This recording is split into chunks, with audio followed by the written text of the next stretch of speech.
video बना सारा डाल दिया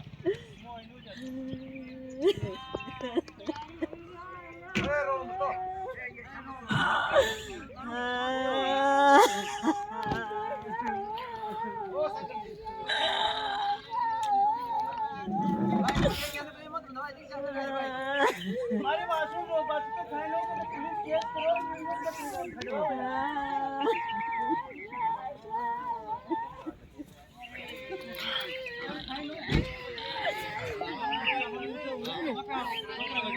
चलो आओ देखो